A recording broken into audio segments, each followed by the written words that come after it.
ओम नमो नारायणाय। स्वागत है आपका हमारे चैनल पर।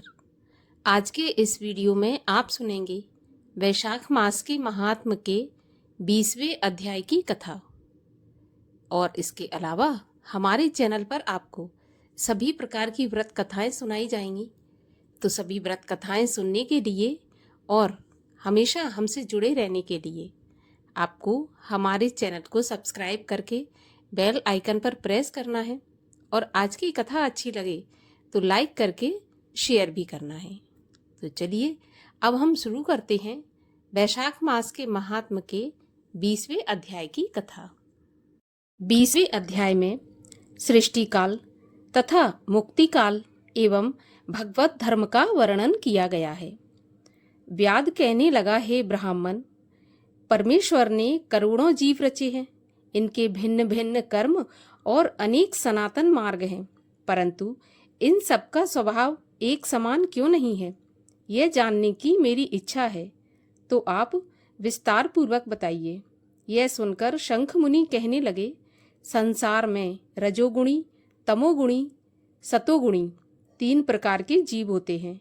इनमें रजोगुणी रजोगुण कर्म करते हैं। इनकी बुद्धि पाप पुण्य मिश्रित होती है। किसी कामना के निमित्त यह पाप पुण्य दोनों करते हैं, जिससे स्वर्ग और नरक दोनों को भोगकर संसार में बार बार जन्म लेते हैं। तमोगुणी तमोगुण के कर्म करते हैं। वे निष्ठुर और निर्दयी होते हैं एवं सबसे द्वेष रखते हैं, जिससे बहुत दुखी रहते हैं। राक्षसों से लेकर पिशाच पर्यंत सब तामसी गति को ही पाते हैं। सतोगुणी सतोगुण के कर्म करते हैं। वे धर्मशील, दयावान, श्रद्धावान, पराई निंदा न करने वाले तथा कामना रहित होते हैं। ऐसे ओजस्वी ऊर्ध्वलोक को जाते हैं। संसार में कभी कभी इन गुणों में विषमता भी हो जाती है। उसी कारण ऊंच नीच कर्म करने से कभी सुख तो कभी दुख का अभाव पाते हैं। लेकिन प्रकृतिवश जीव इन तीनों गुणों से बंधे हैं। प्रकृति का कभी नाश नहीं होता। अपने अपने गुणों से कर्मों के फल भोगने ही पड़ते हैं। पूर्ण काम विष्णु भगवान में कोई विषमता नहीं है। वे उत्पत्ति, पालन और संहार समान भाव से करते हैं। व्याद कहने लगा, हे मुनिवर, पूर्ण भोगने वाले मनुष्यों की मुक्ति सृष्टि काल, अंत काल अथवा स्थिति काल में कब होती है, और इन तीनों काल की मर्यादा कितनी है? शंख मुनि बोले, 4000 युग का ब्रह्मा जी का एक दिन और इतनी ही एक रात्रि होती है, जो दिन रात मिलाकर ब्रह्मा का एक दिन होता है। 15 दिन का एक पक्ष और 2 पक्ष का एक महीना होता है। 2 मास की एक ऋतु और 3 ऋतुओं का एक अयन होता है। 2 अयन का एक साल होता है और ऐसे में 100 साल व्यतीत होने पर ब्रह्मा का एक कल्प पूरा होता है। वही प्रलय का समय है, ऐसा वेद वेत्ताओं का मत है। प्रलय 3 प्रकार की होती है। एक मानव प्रलय, जब मनुष्यों का अंत होता है। दूसरी दैनंदिन प्रलय, जो ब्रह्मा जी के दिन की समाप्ति के समय होती है। और तीसरी ब्रह्म प्रलय, जो ब्रह्मा जी के लय के समय होती है। ब्रह्मा जी के एक मुहूर्त में एक मनु की प्रलय होती है। इसी तरह 14 मनु के प्रलय होने पर एक दैनंदिन प्रलय होती है। उन प्रलयों की उतनी ही अवधि पर्यंत स्थिति रहती है। मनवंतर प्रलय में भूर्भुवः स्वः तीनों लोकों का लय होता है, जिसमें चेतन जीवों का ही नाश होता है, परंतु लोकों के स्वरूप का नाश नहीं होता। केवल उन लोकों में पहले की तरह जल प्लावन हो जाता है, अर्थात बाढ़ आ जाती है। फिर मनवंतर के अंत में चेतन जीवों की पुनः उत्पत्ति होती है। और हे व्याद, दैनंदिन प्रलय में ब्रह्मा जी के शयन करने पर चेतन अधिभूत जीवों सहित लोकों और लोकस्थ सबका नाश हो जाता है। केवल सत्यलोक रह जाता है। कोई कोई तत्व अभिमानी देवता, मुनि तथा सत्यलोक के शयन करने वाले ही बच जाते हैं। वे सब कल्पांत तक सोते रहते हैं। फिर रात्रि के समाप्त होने पर पूर्व सृष्टि के अनुसार ब्रह्मा जी सृष्टि की पुनः रचना करते हैं। वे ऋषि, देव, पितृलोक और वर्ण धर्मों सहित चारों वर्णों को अलग अलग रचते हैं। तब चक्रधारी विष्णु के दशावतार पुनः नियम के अनुसार होते हैं।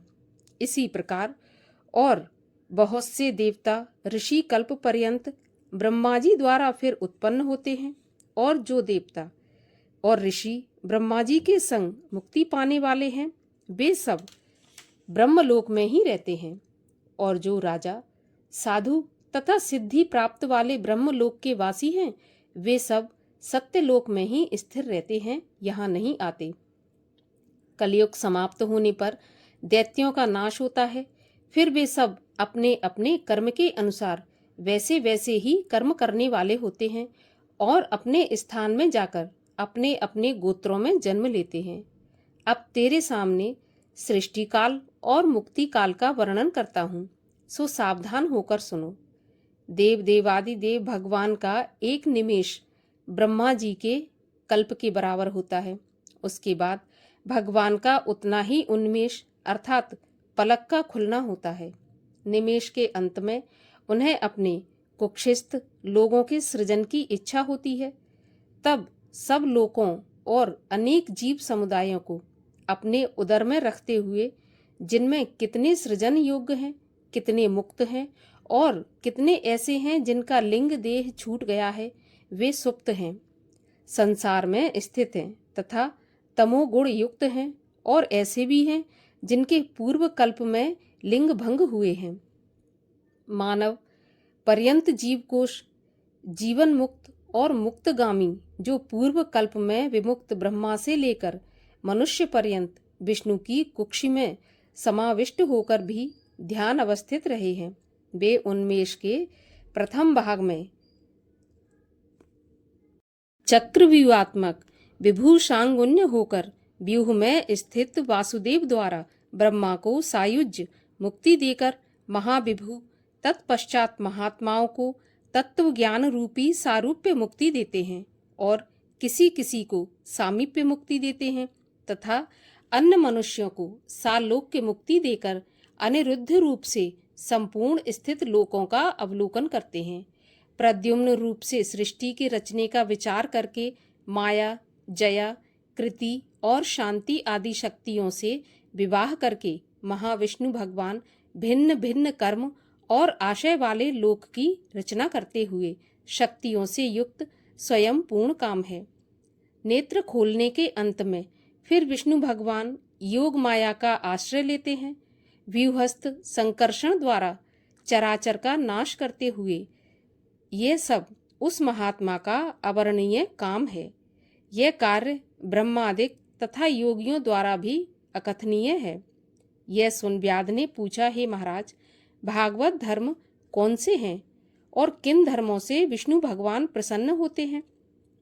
व्याध के पूछने पर शंख बोले, जो शुद्ध चित्त से संतों का उपकारी, अनिंदक व निष्काम हो, लोक के प्रतिकूल ना हो, हरि स्मरण में मन लगाने वाला, ममताहीन सदाचारी है, जिनका वेद, शास्त्र, गुरु, साधु और शुभ कर्म में विश्वास है और विष्णु भक्त हैं, वे ही सात्विक धर्म हैं।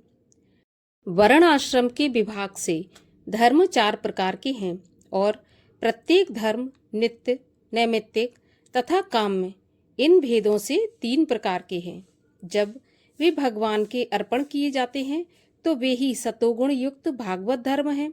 किसी कामना के निमित्त अन्य किसी देवता के अर्पण करने से वे रजोगुणी हो जाते हैं। राक्षस, पिशाच आदि निष्ठुर देवताओं का पूजन तथा हिंसा आदि निंदित कर्म ही तमोगुणी हैं। सतोगुणी लोगों के सद्धर्म ही भागवत धर्म हैं, जिनकी जीव व मन भगवत स्मरण में हो, ध्यान चरणों में हो, जो सदाचारी, परोपकारी, ममता रहित हो, जिसका शास्त्र, गुरु, साधु, कर्म, श्रुति, स्मृति में विश्वास हो, सब देशों में घूमना, सब कर्मों को देखना और सब धर्मों को सुनना आदि, परंतु चित्त को विषयों में रखने वाले मनुष्य कभी भी नहीं कर सकते, जैसे उत्तम स्त्री नपुंसक का कुछ नहीं कर सकती। कामना रहित होकर श्रद्धापूर्वक जो धर्म किए जाते हैं वे ही भागवत धर्म हैं। इस लोक और परलोक में सुख देने वाले बहुत से धर्म हैं, परंतु क्षीर सागर में सबके हित के लिए जैसे दही में से मक्खन निकाल लेते हैं, वैसे ही लक्ष्मी जी को भगवान ने वैशाख उक्त धर्म बतलाए हैं जो विष्णु भगवान को प्रसन्न करते हैं। धन पाकर बावड़ी, कुआं, सरोवर आदि बनवाना, मार्ग में छाया करना, प्याऊ बनवाना, सुपात्रों को दान करना, छतरी, जूता, खड़ाऊ, सुगंधित द्रव्य, कपूर, पुष्प, तांबूल, गौरस, शहद, चटाई, कंबल, पलंग, वस्त्र, अन्न का दान और गौदान, रास्ते के थके हुए ब्राह्मण आदि की चरण सेवा, पंखा से हवा करना, उपटना करना, शरबत पिलाना, नमक मिली छाछ, ईख, ककड़ी आदि का दान करें तथा रसायन का दान करें और पितृश्वरों के निमित्त तर्पण करें। तेल उपटन छोड़ दें, कांसे के पात्र में भोजन न करें, निषिद्ध भोजन और व्यर्थ विवाद न करें। घिया, गाजर, लहसुन, तोरई, चौराई, बैगन, मसूर, मूली, गूलर, बेलफल, लिसोड़ा आदि का सेवन वैशाख में भूलकर भी नहीं करना चाहिए, नहीं तो चांडाल की योनि में जन्म लेकर 100 जन्मों तक पशु बनता है। ऐसे मधुसूदन भगवान की प्रसन्नता के लिए व्रत करें और व्रत के समाप्त होने पर विष्णु भगवान की प्रतिमा बनवाकर वस्त्र आभूषणों से सजाकर तथा पूजन आदि करके ब्राह्मणों को भोजन कराकर दक्षिणा सहित प्रतिमा अर्पण करें। वैशाख सुदी द्वादशी को जूता और छतरी का दान देकर ब्राह्मण को जिमाकर ठंडा जल, दही, अन्न, तांबूल तथा दक्षिणा लेकर कहें कि यह मैं धर्मराज के निमित्त दान करता हूँ, यमराज मुझ पर प्रसन्न हो। फिर अपसभ्य होकर गोत्र सहित उच्चारण करके दही और अन्न पितृश्वरों की तृप्ति को अक्षय होकर कहकर दें। फिर गुरु को दें। तत्पश्चात विष्णु के लिए जल और कांसे के पात्र में दही, अन्न, दक्षिणा, तांबूल तथा फल रखकर कहें कि हे विष्णु, मैं यह वैकुंठ प्राप्ति के निमित्त दान करता हूँ, आप मुझ पर प्रसन्न होइए। फिर श्रेष्ठ कुटुंबी ब्राह्मण को गौदान करें। ऐसा करने से मनुष्य सभी पापों से छूटकर अपने 100 कुलों का उद्धार करके सूर्यमंडल को भेद कर विष्णु के परम धाम को जाता है।